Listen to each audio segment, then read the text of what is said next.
RS brothers లో ఆషాఢం KG sale మళ్ళీ మొదలైంది. మరెన్నో క్రేజీ ఆఫర్స్ ఖైదీ చేయండి ఆర్ఎస్ బ్రదర్స్.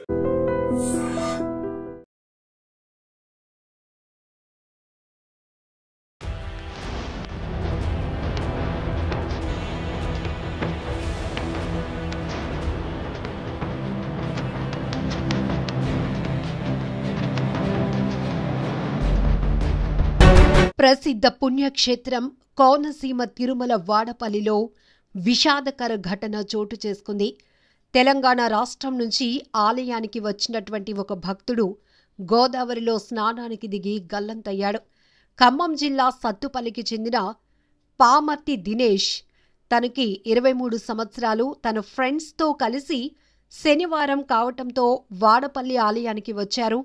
తెల్లవారుజామున గోదావరిలో స్నానానికి వెళ్లినటువంటి అతను ప్రవాహం ఎక్కువగా ఉండటంతో ఒక్కసారిగా గల్లంతైపోయాడు. ఆలయ ఈవో సూర్య చక్రధర్రావు నుంచి సమాచారం రావటంతో అంబేద్కర్ కోనసీమ జిల్లా కొత్తపేట ఫైర్ సిబ్బంది అక్కడికి చేరుకున్నారు. అలాగే పోలీస్, రెవెన్యూ అధికారులు కూడా ముమ్మరంగా గాలింపు చర్యలు చేపట్టారు. అయినప్పటికీ కూడా గోదావరిలో గల్లంతైనటువంటి పామర్తి దినేష్ యొక్క ఆచూకీ లభించలేదు. దీంతో ఒక్కసారిగా తనతో పాటు వచ్చిన స్నేహితులంతా తీవ్ర విషాదంలో మునిగిపోయారు. తమ తోటి స్నేహితుడి కోసం కన్నీరు మున్నీరుగా విలపించారు. ఎందుకంటే శనివారం కావటంతో అలాగనే ఆధ్యాత్మిక క్షేత్రంగా విరాజిల్లుతున్నటువంటి పవిత్ర పుణ్యక్షేత్రంగా తిరుమల వాడపల్లి ఆలయం అనేది చాలా ప్రసిద్ధిగాంచినటువంటి ఆలయం. అక్కడకు వచ్చి తన స్నేహితులతో కలిసి ఆ స్వామివారిని దర్శనం చేసుకొని వెళ్లాలనుకున్నారు. అయితే తెల్లవారుజామున గోదావరిలో వీరు స్నానానికి దిగారు.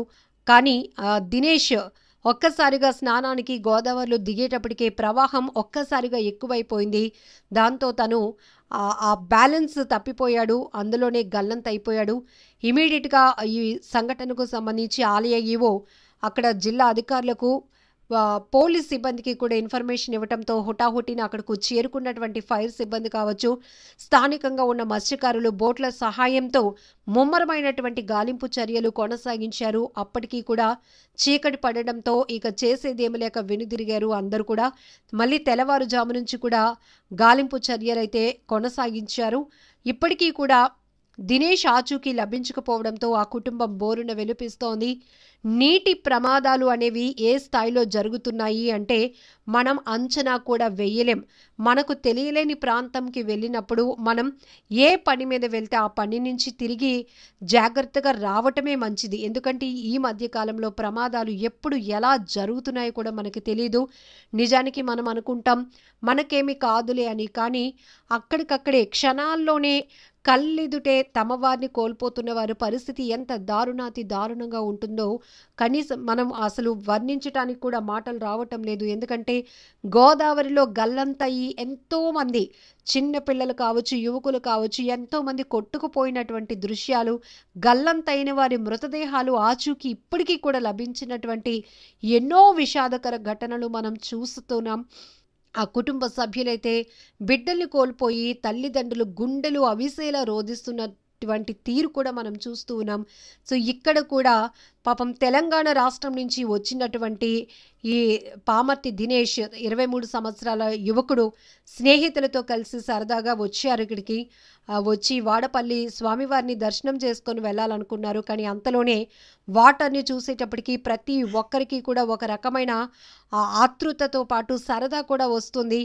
నీళ్లు చాలా ప్లెజెంట్గా ఉన్నాయి కదా, ప్రశాంతంగా కనపడుతుంది కదా గోదావరి, స్నానం చేసి వెళ్దాం, పుణ్య స్నానం కింద వస్తుందని చాలామంది భావిస్తారు. కానీ అక్కడ లోతు, అక్కడున్నటువంటి పరిస్థితులు మనకి తెలియక చాలా వరకు ఇది ప్రమాదంగా మారుతుంది. మునిగి కొట్టుకుపోతున్న వారినే చూస్తున్నాం, గల్లంతైపోతున్న వారిని చాలామందినే చూస్తున్నాం. వారి కోసం ఎంత గాలించినా కూడా ఆచూకీ కనిపించకపోవడం మరింత బాధాకరమైన విషయం.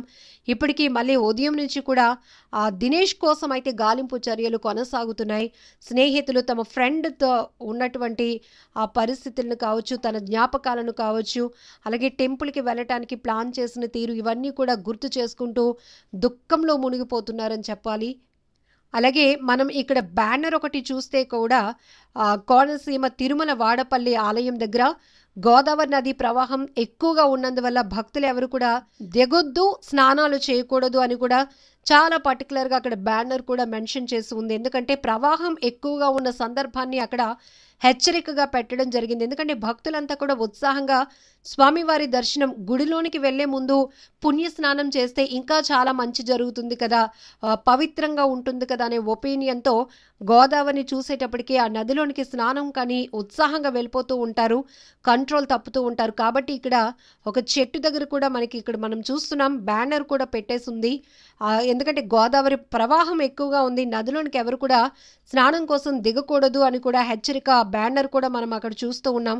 అయినప్పటికీ మరి ఈ బ్యానర్ని వాళ్ళు చూశారో, ఈ అక్షరాలు వాళ్ళు చదివారో లేదో తెలియదు, కానీ అంతలోనే ఫ్రెండ్స్తో పాటు సరదాగా వెళ్ళినటువంటి వ్యక్తి జాడ కనిపించకుండా పోయింది, గల్లంత అయిపోయారు. ఆయన కోసం గాలింపు చర్యలు కొనసాగుతున్నాయి.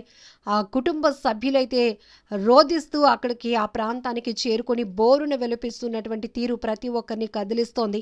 ఎస్ఐ గారు ఫోన్ చేసి ప్రమాదశాత్తు ఒక వ్యక్తి వాడపల్లి గోదావరిలో మునిగిపోయారని చెప్పి ఇన్ఫర్మేషన్ ఇచ్చున్నారు.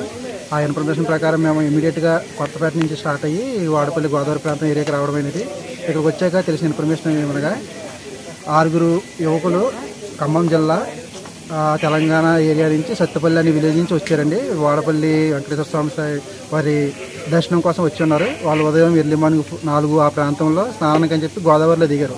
ఎవరికి ఎలవ లేదండి. ఆల్రెడీ దేవస్థానం వారు బ్యారికేడ్లు కూడా పెట్టున్నారు.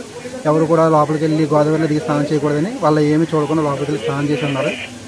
చేసిన వల్ల ప్రమాదశాత్తు అందులో పామర్తి దినేష్ అనే వ్యక్తి ఏజ్ 23 అండి, కుర్రోడిది. అతను ప్రమాదశాత్తు మునిగిపోయి ఉన్నాడు. అతని కోసం రెస్క్యూ ఆపరేషన్ కొనసాగుతుందండి. విత్ ద హెల్ప్ ఆఫ్ మన పోలీస్ డిపార్ట్మెంట్ వారు, SDRF టీము, అండ్ దేవస్థానం రెవెన్యూ టీం అందరం కలిపి సెర్చింగ్ ఆపరేషన్ జరుగుతుంది. Thank you.